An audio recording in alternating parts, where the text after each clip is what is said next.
presidente, colegas deputados, todos aqueles que acompanham a nossa sessão. Senhor presidente, eu quero aproveitar aqui amanhã desta terça-feira para, obviamente, repercutir aqui no nosso parlamento o que acontece em Brasília, nesse capítulo vexatório da história do nosso país, mas que está acontecendo, que está sendo escrito com os seus atores, com todos aqueles que, nesse momento, dentro do Senado Federal, se julgam eivados de total moralidade e competência para fazer o julgamento da presidenta Dilma Rousseff.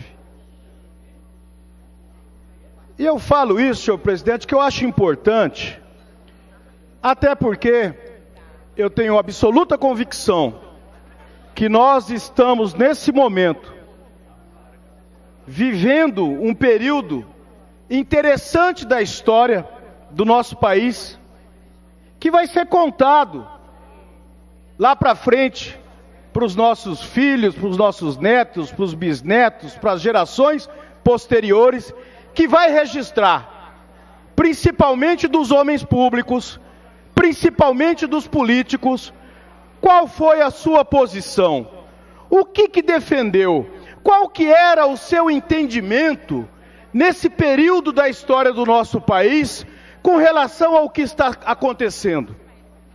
E aqui eu quero deixar registrado o meu posicionamento.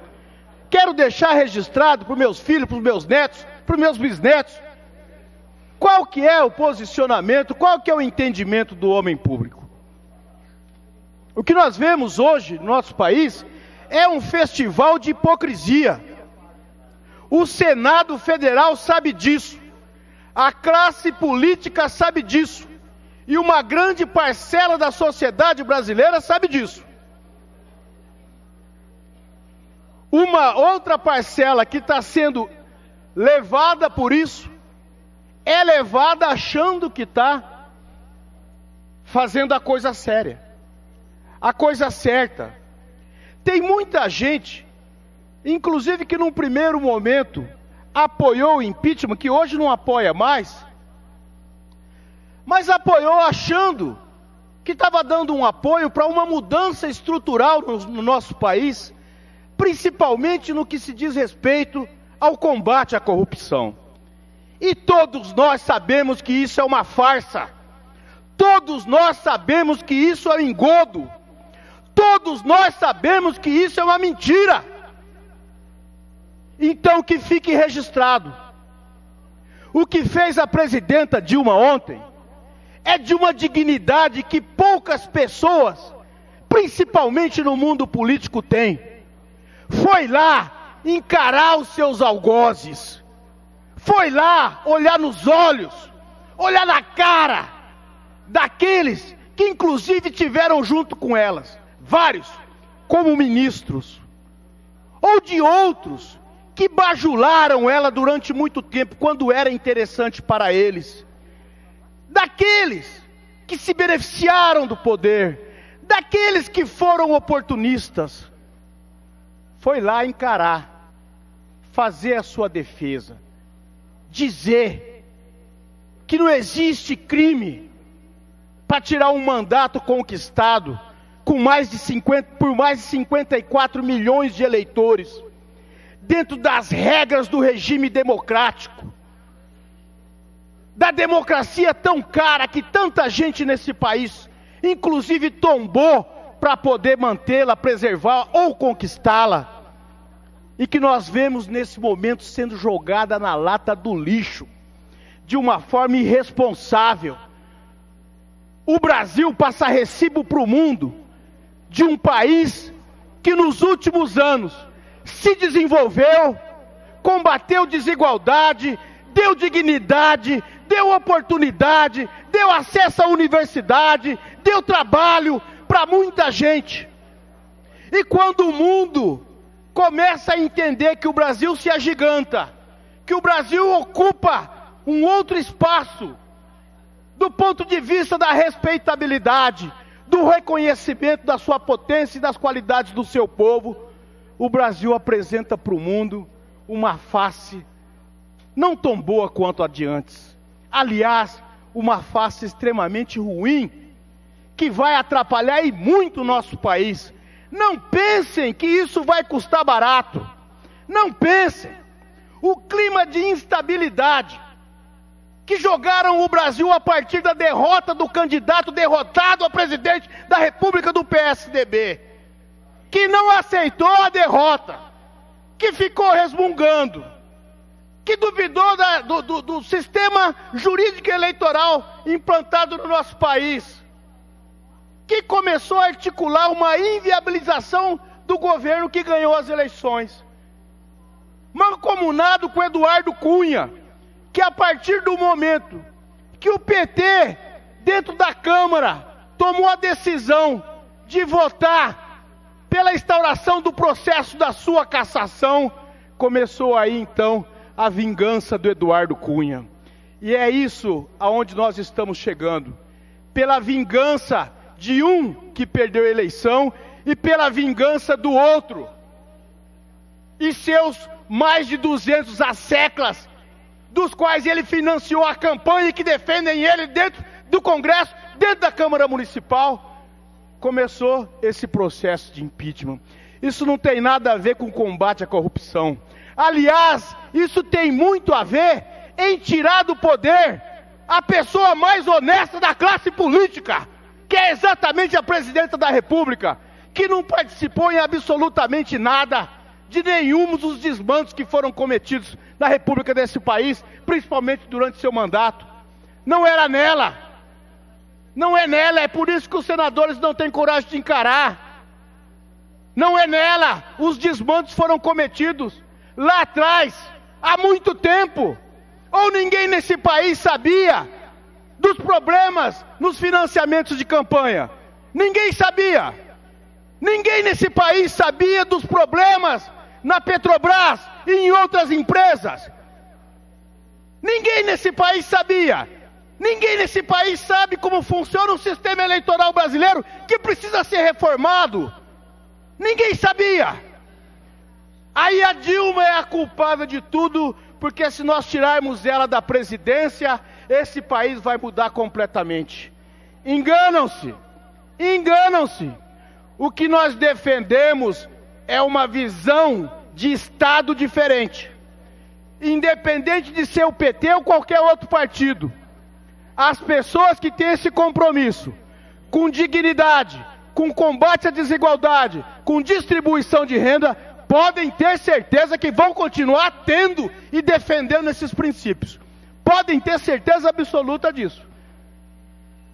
Não pensem que vai se encerrar um capítulo da história. Pelo contrário, esse processo pode estar apenas começando. Pelo contrário, porque se consolidar esse governo golpista, vocês podem ter certeza absoluta. Esse que aí está, usurpador de poder, não tem o reconhecimento da grande maioria dos brasileiros como seu presidente. Faça uma pesquisa de opinião. Faça uma pesquisa de opinião para constatar o que nós estamos falando. Aliás, o primeiro que constata é o próprio golpista. Porque a presidenta, ela sim teve coragem e dignidade, foi lá dentro do Senado e ficou até de madrugada enfrentando os seus algozes. E o presidente golpista não consegue ir. Aliás, foi na abertura das Olimpíadas, falou em 20 segundos. Medo da vaia, sabe que é ilegítimo, sabe que é um usurpador, não consegue receber chefes de Estado, não consegue ir para país nenhum, porque ninguém reconhece esse governo, porque não tem legitimidade e o povo também não reconhece. Sabe por quê? Porque não votaram nele. Ai, mas a chapa era a Dilma e o Temer. Vocês sabiam do PT? Essa ladainha que a gente ouve aí, essa é uma ladainha falsa, porque todo mundo sabe. O vice, qual que é o papel que ele ocupa no sistema eleitoral brasileiro? Todo mundo sabe disso. E aí, a mulher guerreira, a mulher honesta, torturada na ditadura, torturada de novo, vai lá e enfrenta tete a tete, argumenta, justifica e convence. E convencem, podem ter certeza absoluta. É que existem talvez motivos outros que não deixam esse convencimento se transformar em voto. Porque senão essa história de impeachment já estava arquivada há muito tempo. Se esse Senado tivesse, na grande maioria dos seus senadores, gente com postura decente, gente com vergonha na cara, para poder fazer essa discussão como ela tem que ser feita, e não com esse falseamento. Todo mundo sabe que pedalada fiscal é uma piada. Todo mundo sabe disso. Se está se questionando em função de uma crise econômica, discute a crise econômica. Mas não quebre a regra da democracia. Não dê esse exemplo para os filhos. Não dê esse exemplo para os netos. Não passe recibo disso para a sua história. Não leve o carimbo de golpista na testa. É isso o mínimo que nós esperamos de dignidade desses senadores. E que nós não estamos vendo. E o presidente golpista, enquanto a presidenta vai lá e enfrenta seus algozes, o presidente golpista, ele vai na abertura da Olimpíada, fala em 20 segundos, não vai no encerramento porque fica morrendo de medo, porque sabe que vai ser vaiado, e não vai em lugar nenhum. Essa é a situação política instável que nós vamos ter no Brasil daqui por diante. Olha que maravilha, olha que coisa linda. Que instabilidade, hein? Que confiança que nós vamos ter, que nós vamos passar para os investimentos. Será que pensam que vão calar os movimentos sociais? Será que pensam que vão dar os golpes, cortando o direito dos trabalhadores, e os trabalhadores vão ficar quietos dentro de casa pacificamente? Será que não aprenderam nada nos últimos anos com relação à política? Será que não aprenderam nada nos últimos anos com relação à organização, principalmente dos movimentos sociais? Será que não perceberam que a grande mídia, principalmente, não consegue manipular por tanto tempo? Nós temos hoje redes sociais, nós temos hoje outros instrumentos que fazem com que as pessoas pensem um pouco. Não se consegue manipular tanto durante tanto tempo. Existe o contraponto. Portanto, meus colegas deputados, aqueles que acompanham a nossa sessão, como parlamentar, me sinto na obrigação, venho aqui expressar, e respeito os pontos de vista, logicamente, nós estamos numa casa democrática, venho aqui expressar, nesse momento, registrar para a história o que está acontecendo. Até porque nós vamos viver capítulos daqui para frente, na história política, econômica e social do nosso país, que vão ser... Muita coisa que vai acontecer é reflexo do que está acontecendo agora, nesse momento, no nosso país. Deputado João Grandão, Vossa Excelência sabe bem disso? Não, Vossa Excelência, todos aqui sabem bem disso. Todos aqui sabem do que nós estamos falando. Mas nós estamos nos posicionando claramente, deixando registrado. Muita gente não queria que a presidenta Dilma fosse ontem lá. Sabe por quê, deputado João Grandão? Porque não querem ficar com a pecha de golpista. Porque não sabe amanhã ou depois como que vai enfrentar o seu neto, seu bisneto, seja lá quem for, que vai olhar para a cara da vovó e falar: vovó, a senhora foi golpista? A senhora foi golpista sim. A senhora, como várias senadoras e senadores que tem lá, que tem uma capivara imensa, de desmando, de processo do Ministério Público, a senhora foi golpista. O senhor, que tem uma capivara imensa, desmandos do Ministério Público, da Justiça Comum, do Estado, da União, seja onde for, também é golpista. Está claro. Não sei se isso assusta essas pessoas, mas nas pessoas de caráter, nas pessoas de bem, com certeza isso assusta e assusta muito. Pois não, deputado? Deputado Amarildo, como líder da bancada, que está cumprindo um papel importante em relação ao que nós estamos vivendo hoje, nós temos, eu costumo dizer que nós tem 2 momentos na vida da gente que a gente não consegue viver nunca mais. Não tem jeito de viver, é o ontem e o amanhã. Portanto, todas as nossas decisões que são tomadas, elas são tomadas naquilo que nós consideramos hoje. que é o reflexo, né, do que nós tivemos no passado, projetando, evidentemente, a nossa realidade futura. Eu tenho convicção que em 500 anos de Brasil, não tinha condições do PT, do Partido dos Trabalhadores, com seus aliados, né, fazer com que a história mudasse em 13 anos. Agora, eu tenho convicção de que nesses 13 anos de governo, nós temos a possibilidade de aquelas pessoas que no hoje conseguiu fazer uma faculdade, no hoje conseguiu uma casa digna para morar, no hoje ele conseguiu a possibilidade de exercer de fato o seu direito de ser cidadão, e isso ele reflete para o amanhã, que foi exatamente nesses 13 anos de governo. Evidente que tivemos erros, muitos erros, que isso então tem que ser refletido no hoje, que é o reflexo dos erros que foram feitos ontem. Agora, o que não pode é as pessoas que têm a possibilidade de fazer a projeção para o amanhã, nesse dia, caçar uma presidenta que foi eleita legitimamente e com um detalhe, inclusive com técnicos que fizeram análise das chamadas pedaladas, concluírem de que não houve crime de responsabilidade.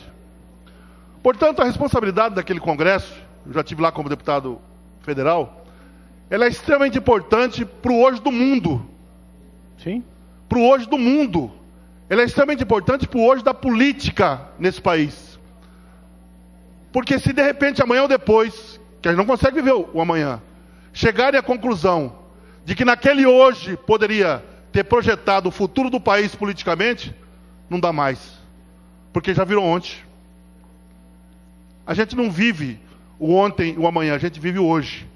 Então, nesse momento, é importante fazer essa reflexão, que a gente possa efetivamente entender de que o país conseguiu colocar para o mundo uma política diferente.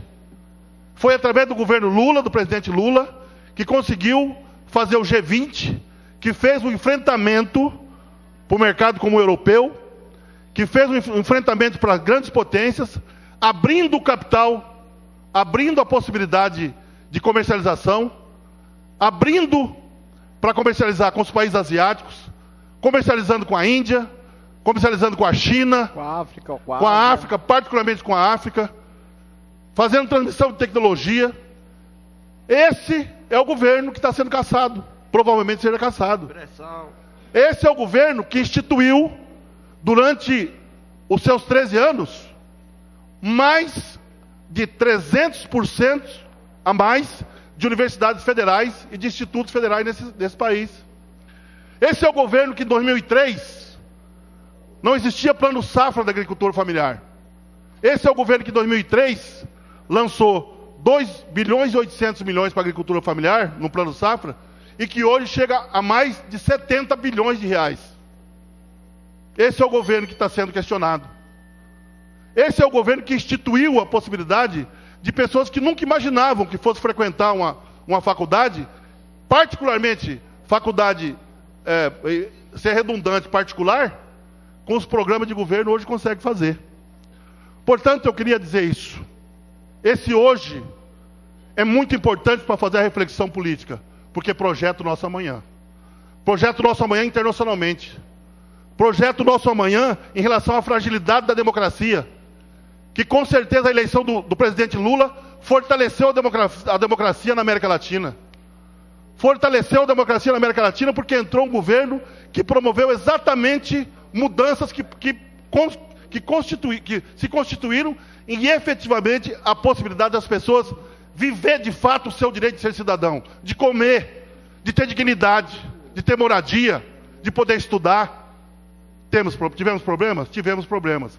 Agora, atribuir 500 anos de história a 13 anos e caçar uma presidenta que foi legitimamente eleita, isso é fazer com que esse hoje projete um futuro muito complicado politicamente e economicamente para a população brasileira e particularmente para a população da América Latina. Muito obrigado, deputado João Grandão. Está coberto de razão, Vossa Excelência. Está coberto de razão. O que me espanta, o que me assusta nesse momento é a pouca memória e a incapacidade de se aprofundar nessa reflexão. e a pouca inteligência também de alguns setores, inclusive daqueles que durante todo esse período que Vossa Excelência relatou, ganhou e ganhou muito dinheiro, não foi pouco, ganhou e ganhou muito dinheiro, mas dentro de uma política que foi uma política inclusiva, que ela propiciou inclusive que os banqueiros ganhassem mais dinheiro, que os empresários ganhassem mais dinheiro, mas ela propiciou também que os pobres pela primeira vez pudessem ter mais dignidade, pudessem ter casa, ter carro, ter bens de consumo, pudessem ter acesso à universidade, oportunidade de emprego. Talvez esse seja o grande pecado daqueles que não admitem, daqueles que acham que tem que ter pobre, porque senão como que eu vou me sentir melhor que o outro? O que adianta a minha riqueza se não existe a pobreza? Daqueles que se incomodavam, sim, se incomodam, de sentar dentro do avião do lado de um pobre. Daqueles que acham que o fortalecimento econômico é a saída para esse país, é entregar as riquezas que nós temos e o que nós temos de melhor para o capital internacional, principalmente para os Estados Unidos. E nós não, nós somos nacionalistas, nós queremos preservar, nós queremos desenvolver, nós com a nossa tecnologia, com a nossa criatividade, com o nosso trabalho, a exemplo do que fizeram outros países, não os entreguistas, não os entreguistas, não aqueles que querem vender a pátria, somos contra, sempre defendemos isso. Por que essa subserviência? Por que entregar o pré-sal? Por que nós não podemos cumprir o que está na lei? Já estão mudando, não querem 75% do pré-sal para a educação e 25% para a saúde. Por que tem que acabar com isso? Por que querem? A exemplo do que fizeram lá atrás, sucatear o Estado brasileiro, entregando aquilo que nós temos de melhor. Tem problema na Petrobras? Tem, corrige. Esse judiciário tem que funcionar, põe na cadeia. Agora nós temos que entregar a preço de banana? Por causa do carrapato nós vamos matar a vaca? Mata o carrapato, mas mantém a vaca. Trate ela com carinho, porque ela pode lhe servir muito bem. Hoje, senhor presidente, para terminar, é triste nesse momento, nós assistirmos tudo isso que está acontecendo, este festival de hipocrisia, que todos nós sabemos que é um festival de hipocrisia, num momento, para interromper, aí é que está a estratégia, um crescimento que esse país vinha experimentando, não só econômico, liderando os BRICS, sendo protagonista do desenvolvimento dentro dos grupos econômicos mais importantes do nosso país, do nosso planeta, mas o desenvolvimento social também que se tornou referência. Bolsa Família é referência no mundo hoje, quer goste ou não goste, mas sabe por quê? Pelos resultados, por combater desigualdade, por dar dignidade. Isso aqui foi criado aqui dentro e transformou para melhor a vida de muita gente no nosso país. Nós estamos fadados a ver acontecer o que acontecia antes. Um monte de miserável, de mendigo, gente comendo calango aqui no Nordeste, em tudo quanto é lugar. É isso que nós estamos fadados a ver novamente. Porque aqueles que não gostam de repartir, aqueles que não gostam de ser solidário, aqueles que são egoístas, que se incomodam com a melhoria dos pobres, principalmente dos outros, tomam o poder dessa maneira como estão tentando tomar, dessa forma vergonhosa, porque não tem voto nas urnas, não tem condição de ganhar na eleição, aí vai no tapetão, e de uma maneira que não existe, sem crime, sem nada, mas quando se quer, principalmente para esse povo, inventa-se um crime, é só você ter a grande mídia de lado, você ter alguns setores do judiciário, a invenção é a de menos. Os 54 milhões de pessoas, aqui para vocês, quem manda aqui somos nós. Hoje o recado que está sendo dado para a sociedade brasileira é essa. O recado que a Avenida Paulista está dando para o restante do Brasil inteiro hoje é esse. Os 54 milhões de votos de vocês que se explodam, quem manda somos nós. É isso, bem claramente que está sendo colocado. E todo mundo sabe disso. E lamento, senhor presidente, para terminar, com relação ao PMDB. Lamento, porque o PMDB, eu sempre fui lá de trás, desde quando a direção do PT dizia que o PMDB era um parceiro estratégico para ganhar as eleições, e eu sempre soube disso, e sempre acreditei, e foi estratégico, Não tenha dúvida com relação a isso. Mas o PMDB precisa de mais requião e de menos cunha. Esse é o problema do PMDB. O PMDB está tomado de cunha hoje. Esse é o grande problema, lamentavelmente. Tem muito cunha e pouco requião. Tem muito oportunismo. Isso é uma deformidade que o homem público, se não cuidar, ele vai adquirindo essas características ao longo dos anos. Se for adquirindo, é melhor parar de ser homem público. Isso é uma coisa ruim, torta, que pode acabar, às vezes, com carreiras brilhantes. Tem alguns deputados e senadores do próprio PMDB, que eu já vi que lá, outrora, tinham postura e posições muito mais nobres do que tem hoje. Gente que foi perseguido pela ditadura, gente que lutou a favor da democracia. O PMDB ainda tem esses valorosos, mas que ao longo do tempo cederam para o oportunismo.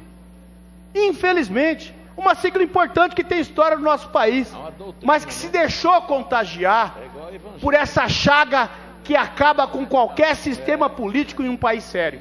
E que, infelizmente, acabamos todos nós, como homens públicos, pagando o pato com relação a isso. Infelizmente. E estou falando do PMDB, e fico à vontade. No PT tem problema também. Eu sei disso, todo mundo sabe disso. Eu estou falando porque o PMDB até então era o parceiro. Foi eleito. Separaram. Era junto, né? Então esse questionamento tem que ser feito, é oportuno.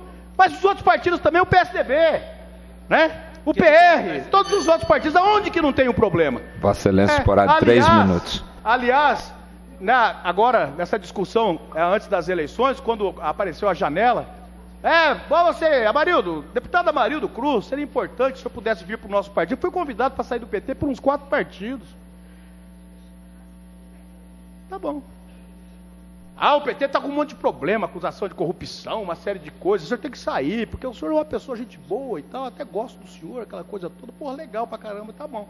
Saio do PT porque o PT está tendo problema. E vou para onde?